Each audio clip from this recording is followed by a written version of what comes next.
할렐루야. 우리 옆에 있는 지체들과 함께 이렇게 인사하시겠습니다. 주님의 팔을 붙잡는 저녁 되길 바랍니다. 우리 이렇게 인사하시겠습니다. 주님의 팔을 붙잡는 저녁 되시길 바랍니다. 아멘. 오늘 본문은 우리가 너무나도 잘 아는 이사야서의 대표적인 본문입니다. 여러분, 이사야서는 크게 두 부분으로 나누어져 있습니다. 40장을 기준으로 1장부터 39장까지를 이사야서의 전반부라고 하고요. 40장부터 그 이후를 이사야서의 후반부라고 이야기합니다. 이 기준을 나누는 핵심적인 기준이 있다면 그것은 시대적인 배경의 전환에서 이 두 가지 전반부와 후반부를 이사야서는 나누고 있습니다. 이사야서 1장부터 39장까지의 전반부는 주로 불순종하고 불경건한 이스라엘을 향해서 하나님께서 예언자를 통해 심판하시고 경고하시는 그러한 메시지가 이 전반부에 주로 담겨 있습니다. 반면 후반부는 이제 이스라엘이 바벨론 포로기에 진입하고 난 이후에 기록된 내용들인데요. 이 바벨론 포로기에 접어든 이스라엘을 향해서 오히려 되려 분위기가 급전환하면서 그들을 위로하고 그들을 회복시키겠다고 하는 하나님의 의지가 담긴 메시지가 이 이사야서의 후반부에 주로 기록이 되어 있습니다. 40장 이후의 이사야서의 내용은 그래서 이 바벨론 포로기에 접어든 남유다를 향한 하나님의 위로와 회복의 내용이 주된 내용인데요. 이 내용들의 중심에는 여호와의 종이라는 핵심 인물, 그러니까 이스라엘을 회복시키고 위로하는 여호와의 종이라는 핵심 인물이, 이 상징적인 인물이 빈번히 등장합니다. 42장에서 49장에서 50장에서 그리고 오늘 우리가 본문으로 다루는 53장에서 이 여호와의 종이 등장합니다. 이 여호와의 종은 이스라엘에게 정의를 베푸는 자로, 또 이스라엘을 회복시키고 열방 가운데, 이방 가운데 하나님의 살아계심을 나타내는 빛으로서의 역할을 감당하는 사람으로 묘사되고 설명되고 있습니다. 그래서 이스라엘은 이 여호와의 종을 메시아라고 불렀지요. 그리고 오늘 본문 53장에서는 그 메시아가, 그 여호와의 종이 구체적으로 어떻게 우리를 구원하는 메시아로 등장하는지에 대해서 설명해 주고 있습니다. 그리고 오늘 본문 1절은 그 여호와의 종을 개역 개정을 보면은 여호와의 팔이라고 우리에게 설명해 주고 또 소개해 주고 있는 것을 확인할 수 있습니다. 오늘 본문 이사야서 53장 1절을 우리 개역 개정 본문으로 함께 한번 같이 읽어보도록 하겠습니다. 시작.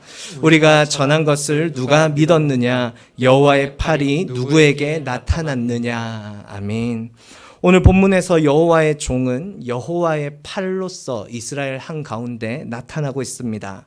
그런데 1절부터 이 예언자의 뉘앙스가 조금 이상합니다.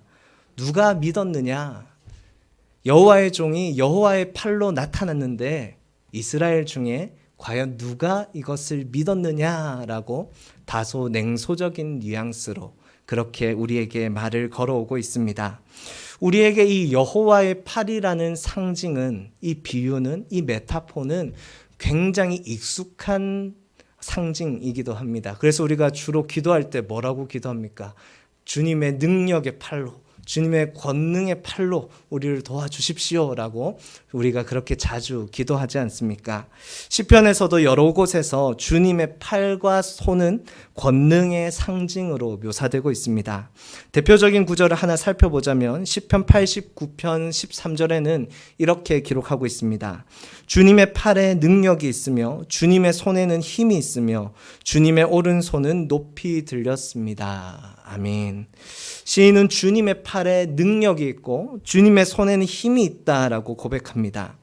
이스라엘에게 하나님의 손과 팔은 자신들의 이 빈곤한 처지에서부터, 자신들의 이 곤궁한 처지에서부터 우리를 건져내 줄 수 있는 구원의 상징으로서 우리에게 많이 설명되고 있습니다.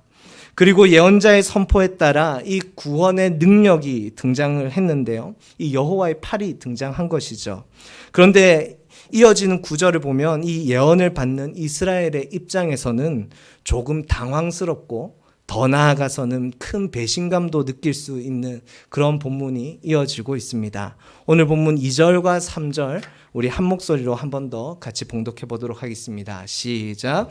그는 주님 앞에서 마치 연한 순과 같이 마른 땅에서 나온 싹과 같이 자라서 그에게는 고운 모양도 없고 훌륭한 풍채도 없으니 우리가 보기에 흠모할 만한 아름다운 모습이 없다. 그는 사람들에게 멸시를 받고 버림을 받고 고통을 많이 겪었다. 그는 언제나 병을 앓고 있었다. 사람들이 그에게서 얼굴을 돌렸고 그가 멸시를 받으니 우리도 덩달아 그를 귀하게 여기지 않았다. 아멘. 여호와의 팔이 우리가 상상하면은 막 이렇게 이두박근과 삼두박근이 막 짱짱한 그런 팔로 우리가 쉽게 생각할 수 있는데요. 오늘 이 이사야서에 등장하는 여호와의 팔은 전혀 그런 이미지가 아닙니다. 전혀 이스라엘을 구원할 수 없을 것 같은 굉장히 볼품없는 팔이 등장하는 것이지요. 2절에서 이 여호와의 종은 연한 순과 같고 마른 땅에서 뜬금없이 튀어나온 싹과 같아서 아름다움을 전혀 찾아볼 수 없다라고 기록하고 있습니다. 뭔가 이런 것들을 가꾸는 정원사 입장에서 보자면 굉장히 멀쩡한 땅에 뜬금없이 하나가 툭 튀어나와 있는 뿌리와 같은 그런 모습인 것이지요. 그래서 잘라내고 싶고 제거하고 싶은 그러한 모습으로 지금 여호와의 종이 나타났다라는 것입니다. 그래서 그는 사람들을 구원하기는커녕 오히려 사람들에게 멸시를 받고 버림을 받고 고난을 겪는 그러한 종이라고 이사야서는 예언하고 있습니다. 하지만 우리는 여호와의 종이 권능이 아니라 왜 이토록 유약한 모습으로 우리에게 찾아온 것인지를 잘 알고 있지요. 오늘 본문 5절에서는 이렇게 고백합니다. 그러나 그가 찔린 것은 우리의 허물 때문이고 그가 상처를 받는 것은 우리의 악함 때문이다. 그가 징계를 받음으로써 우리가 평화를 누리고 그가 매를 맞음으로써 우리의 병이 나았다. 아멘. 여호와의 종은 우리의 죄를 위한 대속제물로 등장한 것입니다. 오늘 본문 10절에 보면 그를 속건제물이라고 묘사를 하고 있기도 하지요. 그가 찔리고 매를 맞은 것은 우리의 허물과 우리의 죄악 때문이며 그가 대신 이 모든 죄를 감당함으로써 우리는 하나님과의 관계에 있어서 평화를 누리게 되었습니다. 여호와의 종은 자신의 고난과 죽음이 이 타인을 위한 또 인류를 위한 억울한 죽음이라는 것을 알면서도 그는 도살장으로 끌려가는 어린 양과 같이 아무 말도 하지 않고 침묵으로 그 길을 순종하며 따랐습니다. 그러나 여호와의 종이 이렇게 이스라엘의 죄를 대속하는 과정을 지켜보면서도 이스라엘은 다음과 같이 생각을 했습니다. 4절에서는 이렇게 고백하지요. 그는 실로 우리가 받아야 할 고통을 대신 받고 우리가 겪어야 할 슬픔을 대신 겪었다. 그러나 우리는 그가 징벌을 받아서 하나님에게 맞으며 고난을 받는다고 생각하였다. 8절에서는 또 이렇게 기록하고 있습니다. 그가 체포되어 유죄 판결을 받았지만 그 세대 사람들 가운데서 어느 누가 그가 사람 사는 땅에서 격리된 것을 보고서 그것이 바로 형벌을 받아야 할 내 백성의 허물 때문이라고 생각하였느냐. 누구도 이 여호와의 종이 받는 고난을 옆에서 지켜보면서 이것이 우리의 죄 때문이라고 우리를 죽음에서부터 구원하기 위한 것이라고 그렇게 생각하지 않았다라는 것이죠. 오히려 그가 범죄했기 때문에 그가 범죄자였기 때문에 마땅히 받아야 할 형벌을 받고 있다라고 모두가 그렇게 생각했다는 것입니다. 우리 모두 여기에 등장하는 대속 제물이 예수님을 상징하는 것을, 예수님을 예표한다라는 것을 다 잘 알고 있습니다.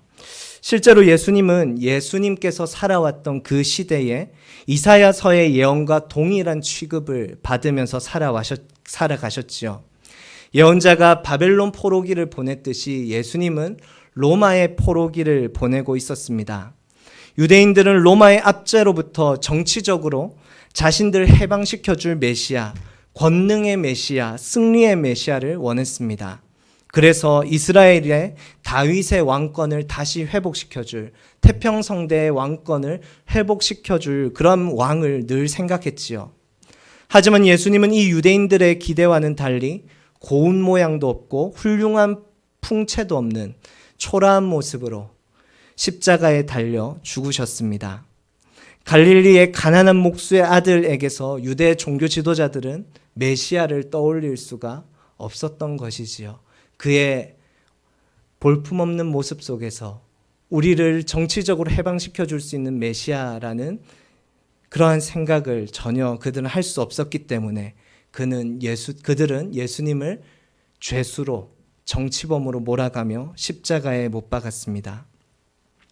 그러나 예수님을 바라보고 이 종교 지도자들과는 달리 예수님을 바라보고 대번 저분은 우리의 죄를 대신해서 지고 가시는 하나님의 어린 양이다라고 말한 한 사람이 등장하지요. 그 사람은 바로 세례 요한이었습니다. 요한복음 1장 29절에서는 세례 요한이 이렇게 고백합니다. 다음 날 요한은 예수께서 자기에게 오신 것을 보고 말하였다. 보시오, 세상 죄를 지고 가는 하나님의 어린 양입니다. 세례 요한은 갈릴리의 가난한 목수의 아들로 태어난 예수님을 바라보고서 세상 사람들이 모두 다 바라본 그 예수님을 동일하게 바라보면서 그 예수님을 향해 이 세상의 모든 죄를 지고 가는, 우리의 죄를 대속하는 하나님의 어린 양이라고 그렇게 한눈에 알아보았습니다. 성도 여러분, 제가 오늘 본문을 묵상하면서 스스로에게 그리고 우리 모두에게 질문하고 싶었던 지점이 바로 여기에 있습니다. 왜 이스라엘은 대속제물로서 생을 살아가시고 감당하시는 예수님을 바라보면서도 왜 저분이 메시아라는 사실을 깨닫지 못했을까요? 예수님은 그들에게 굉장히 익숙한 접점인 대속제물로서 이 땅 가운데 오셨는데 또 그렇게 살아가셨는데 왜 이스라엘은 그 대속제물로 오신 예수님을 바라보면서 메시아라고 깨닫지 못했을까요? 심지어 그들은 이사야서를 읽었음에도 불구하고 말입니다. 하나님께서 당신의 종을 대속제물의 형태로 보내어 주실 때 사실상 이 대속제물은 이스라엘에게 너무나도 일상적인 메타포였습니다. 그들은 주기적으로 자신의 죄를 대신할 희생제물을 하나님께 바쳤고 그 의미가 이 죄로부터 우리를 해방시키고 구원하는 것이라는 사실을 잘 알고 있었지요. 하나님은 이스라엘에게 제사라는 이 종교적 의례를 통해서 하나님과 우리의 사이를 가장 방해하는 장애물이 죄라는 것을 거듭 이스라엘에게 알려주신 분이셨습니다. 그리고 이 죄로부터 우리가 구원을 받아야 하나님의 백성으로서 우리가 온전히 살아갈 수 있음을 이스라엘은 반복되는 제사를 통해서 거듭 삶에 새기고 마음에 새길 수 있었던 것이지요. 이스라엘에게 이 제사는 구원에 대한 중요한 표지였고 모형이었습니다. 그리고 이스라엘에게는 너무나도 익숙한 일상의 관습이었고 생활 양식이었죠. 하나님은 구원에 대한 하나님의 마음과 메시지를 어찌 보면은 이 이스라엘이 가장 알아보기 쉬운 형태로, 이스라엘이 가장 캐치해내기 쉬운 형태로 하나님의 마음, 구원을 향한 하나님의 계획을 그렇게 전달해 주었다라는 사실입니다. 하지만 이스라엘은 이 고난받는 종의 모습 속에서 전혀 구원의 복음을 발견하지 못하는 어리석은 형태를 보여주고 있습니다. 이스라엘에게 메시아는 그런 분이어서는 안 되기 때문입니다. 그분은 바벨론과 로마와 같은 제국을 뒤흔들 수 있는 권능과 정치력으로 이스라엘의 압도적인 승리를 증명할 수 있는 메시아였기 때문입니다. 힘으로 승리와 평화를 만들어 놓은 제국에 맞서서 이 세상과 동일한 제국의 논리로, 그 제국의 원리로 자유와 구원을 만들어내는 메시아를 이 이스라엘은 생각하고 염원하고 기다렸기 때문에 그들은 하나님께서 보내어주신 메시지와는 전혀 상관없는 방향으로 늘 메시아를 기다리고 고대했던 것이지요. 그렇기에 그들은 하나님의 복음, 구원의 메시지를 전혀 캐치해내고 알아낼 수 없는 메시아를 눈앞에 두고서도 메시아인 줄 알 수 없는 그런 삶을 살았습니다.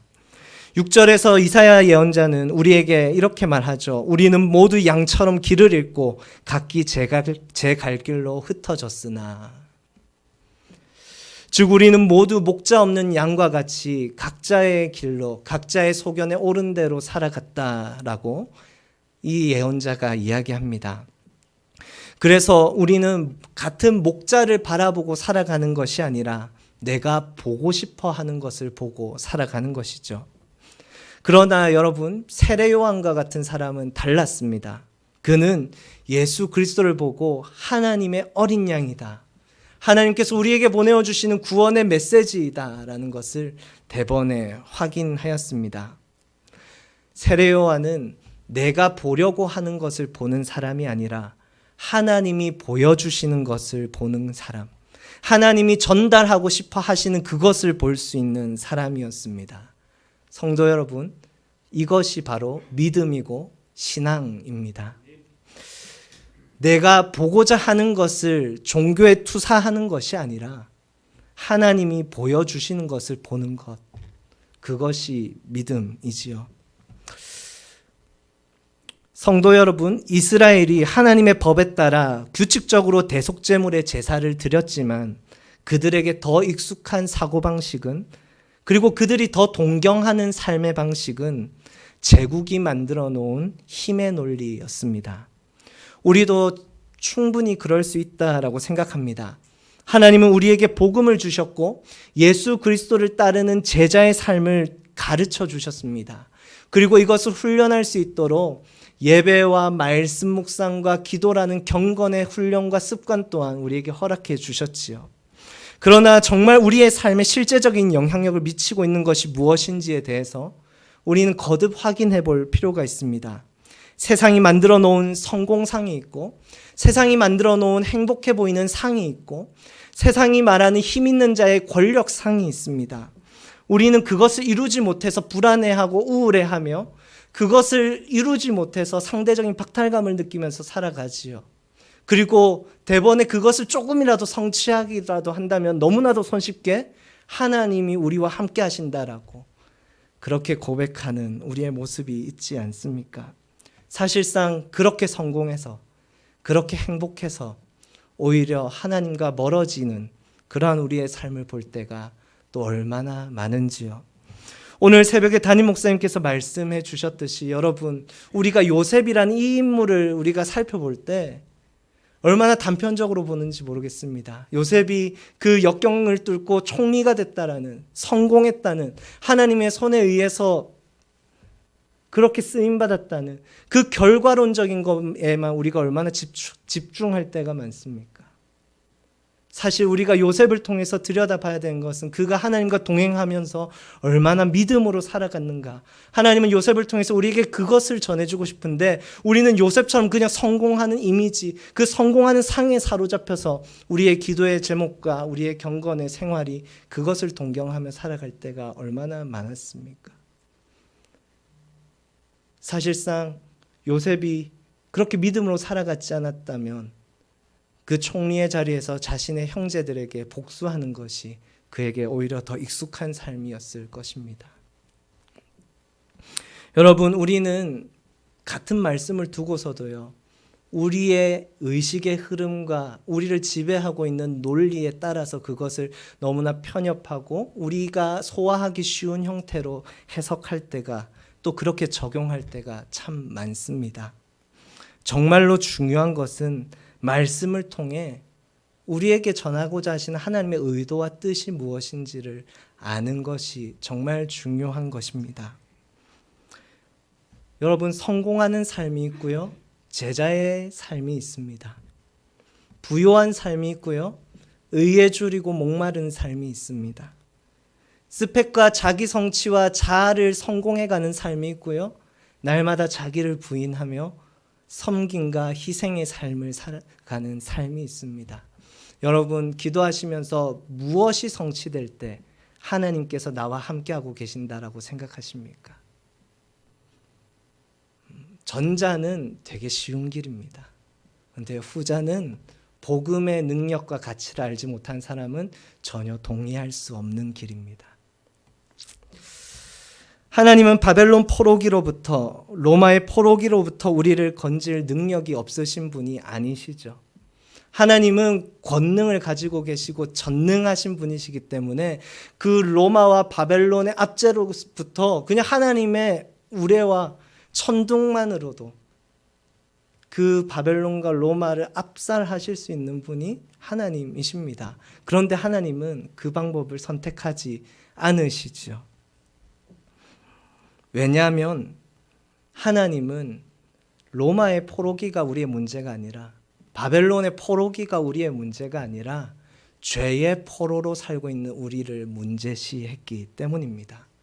하나님은 로마로부터 우리를 건지기 원하신 것이 아니라, 바벨론으로부터 우리를 건지시기 원하신 것이 아니라, 그 근원인 문제의 형태에 집중한 것이 아니라 그 문제의 근원인 죄로부터 우리를 건져내기 원하셨습니다. 그래서 그분께서 보내신 여호와의 팔은 막 이두박근 삼두박근이 짱짱한 그러한 능력 있고 권능의 팔이 아니라 볼품없고 아름다운 것이 없고 앙상하고 빈약한 그 여호와의 팔로 하나님께서 우리에게 보내주셨다라는 것입니다.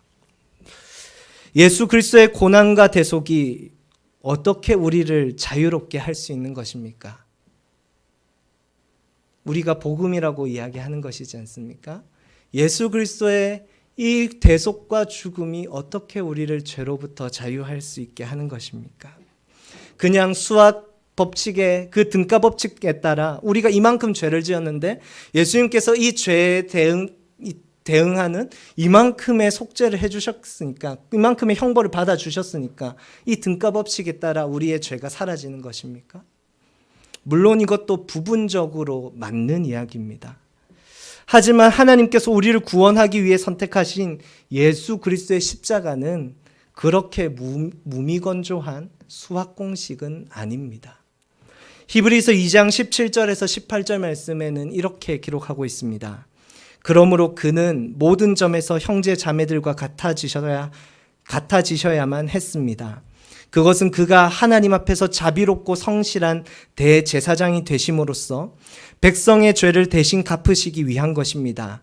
그는 몸소 시험을 받아서 고난을 당하셨으므로 시험을 받는 사람들을 도우실 수 있습니다. 아멘.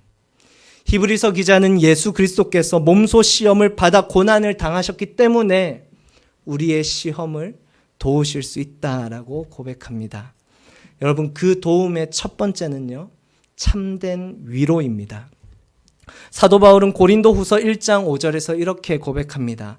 그리스도의 고난이 우리에게 넘치는 것과 같이 그리스도로 말미암아 우리의 위로도 또한 넘칩니다.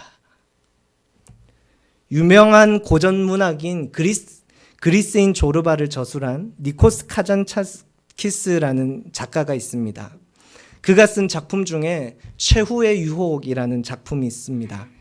한 인간으로 태어나신 예수님의 그 인간의 삶을 주제로 쓴 소설인데요. 예수님께서 이 땅에서 어떠한 시험을 겪으시고 고난과 유혹과 투쟁 속에서 살아갔는지 한 인간 예수의 삶을 소설로 이렇게 기록을 해놨습니다. 이 작품은 너무나도 인간적인 예수님을 묘사해 놓아가지고 바티칸에서 오랫동안 금서로 지정할 만큼, 그러니까 예수님의 신성을 모독하는 작품이다 이렇게 이야기할 만큼, 그만큼 또 비판을 받기도 했지요. 이 책을 읽고 있으면 지극히 인간적인 예수님의 이야기가 이 교회에서 들어왔던 예수님의 이야기와 부딪히면서 부대끼기도 합니다. 그런데 또 동시에 찬찬히 읽어가다 보면요, 그분이 겪은 시험과 고난과 유혹과 투쟁 때문에 우리의 아픔과 연약함을 위로받게 되기도 합니다. 예수님은 우리에게 이렇게 말씀하시는 분이십니다. 내가 너를 잘 안다. 예수님은 실로 우리의 연약함이 무엇인지 잘 아시는 분이십니다. 죄악으로 인해 무엇 때문에 불안한지, 무엇 때문에 절망하고 있는지, 무엇 때문에 지금도 아파하고 있는지 그분은 우리를 잘 알고 계신 분이십니다. 창세전부터 하나님과 함께 그 영화로움에 참여하고 계시며 그냥 그대로 계셔도 되는 분이신데 굳이 이 땅 가운데 내려오셔서 죽음을 겪지 않아도 되는 그분께서 죽음을 통과하시며 죽음을 늘 눈앞에 두고 살아가는 우리가 무엇 때문에 염려하고 살아가고 있는지 예수 그리스도께서는 잘 아시는 분이십니다. 예수님은 친히 한 인간으로 오셔서 우리의 모든 연약함을 직접 경험하시고 내가 너를 잘 안다라고 말씀하시며 우리의 이 연약함을, 우리의 이 아픔을 당신의 고난으로 공감하시는 분이십니다. 그래서 그분의 말과 구원에는 힘이 있는 것입니다. 둘째로 예수님의 도움은 참된 변호입니다. 앞선 히브리서 2장에서는 예수님을 대제사장이라고 말씀하셨습니다. 여러분, 대제사장의 역할은 변호입니다. 하나님 앞에서 이 이스라엘의 죄에 대해서 변호하는 역할을 누가 하냐면 대제사장이 하는 것이지요. 반대로 그래서 선지자들은 검사와 같은 역할을 합니다. 선지자들은 이 이스라엘이 이런 죄를 지었습니다라고 고발하고 하나님 앞에서 정죄하는 역할을 한다면 반대로 대제사장은 하나님 그럼에도 불구하고 이 이스라엘 죄를 이 희생제물을 통해서 용서해 주십시오라고 변호하는 역할을 하는 것이죠. 그런데 성경은 우리 주 예수 그리스도를 이 대제사장이라고 묘사하고 있습니다. 그런데 앞서 말한 것처럼 예수님은 하나님 내가 이 사람들을 위해서 이만큼 이 정도의 형벌을 대신 받았으니까 이 정도의 죄를 정상 참작해 주십시오. 그렇게 기능적인 변호의 역할만 하시는 분은 아니라는 것입니다. 여러분, 좀 한물간 드라마이지만 지난 여름에 이상한 변호사 우영우라는 드라마가 굉장히 히트를 쳤습니다. 자폐 스펙트럼을 가지고 있는 이 장애인이 변호사로서 어떻게 활동하는지에 대해서 이야기를 해주고 있는 드라마였습니다. 이 드라마에는 여러 가지 재판 에피소드가 등장하는데요. 이 우영우 변호사가 변호를 하면서 가장 감정적으로 동요하고 동시에 가장 열정적으로 재판에 임했던 재판이 있습니다. 그 재판이 무엇이었냐면 자기와 동일한 자폐 스펙트럼을 가진 한 여학생의 연애와 얽힌 재판에 대해서 가장 열정적으로 막 재판에 임했던 그런 장면이 이 드라마의 장면 속에 있습니다. 왜 가장 열정적으로, 왜 가장 감정적으로 그렇게 변호를 하게 될까요? 바로 같은 아픔을 겪어보았기 때문입니다. 같은 아픔을 겪어보니 최선을 다해서 변호할 수밖에 없는 것이죠. 단순히 임금을 받고 기능적으로 변호하는 것이 아니라 내 혼신을 다해, 내 마음을 다해 이 장애인의 인권을 위해 변호하다 보니 그렇게 열정적으로 하는 것입니다. 우리 예수님도 동일합니다. 우리가 무엇 때문에 아파하고 무엇 때문에 시험에 들고 무엇 때문에 절망하고 무엇 때문에 넘어지는지 너무나도 잘 아시기에 그 아픔과 절망을 몸소 자신의 몸에 체화시키신 분이시기에 우리를 하나님 앞에서 누구보다도 열정적이고 뜨겁게 변호하실 수 있는 분이십니다. 그래서 오늘 본문 12절에서는 중반부부터 이렇게 고백하고 있습니다. 그는 죽는 데까지 자기의 영혼을 서슴없이 내맡기고 남들이 죄인처럼 여기는 것도 마다하지 않았다. 그는 많은 사람의 죄를 대신 짊어졌고 죄 지은 사람들을 살리려고 중재에 나선 것이다. 아멘. 예수님은 우리의 죄를 대신해서 십자가에 달려 죽으셨습니다. 우리의 죄에 대해서 하나님 앞에서 변호하고 중재하기 위해서입니다. 그런데 그 중재는 마음이 담겨 있습니다. 예수님이 우리와 같이 아파 보셨기 때문입니다. 말씀을 정리하겠습니다. 여러분이 생각하신 여호와의 팔은 어떤 권능과 능력을 가지고 계신 팔입니까? 우리를 이 여호와의 권능의 팔로 도와달라고 기도하실 때 여러분들은 어떤 이미지를 떠올리고 무엇을 생각하시면서 기도하고 계십니까? 오늘 본문에서 여호와의 팔로 등장한 여호와의 종은 볼품없고 흠모할 것이 없다고 합니다. 그러나 이렇게 빈약한 여호와의 팔이 가지고 있는 능력이 있다면 그것은 죄악으로 인해 신음하고 있는 인류를 향한 하나님의 긍휼과 연민입니다. 그 사랑의 능력이 결국은 우리를 구원하는 것입니다. 고린도전서 1장 18절에는 이렇게 기록하고 있습니다. 십자가의 말씀이 멸망하는 자들에게는 어리석은 것이지만 구원을 받는 사람인 우리에게는 하나님의 능력입니다. 아멘. 힘의 논리를 이야기하는 제국의 입장에서 보기에는 이 십자가의 논리가 한없이 미련해보고 어리석어 보일지 몰라도 구원받은 우리에게는 이 앙상한 여호와의 팔이 우리의 능력이며 우리의 자랑이 될 수 있는 것입니다. 바라고 원하기는 이 복음의 능력을 경험하는 저와 여러분이 될 수 있길 간절히 소망합니다. 이 시간 주신 말씀 기억하며 우리 함께 같이 찬양하시겠습니다.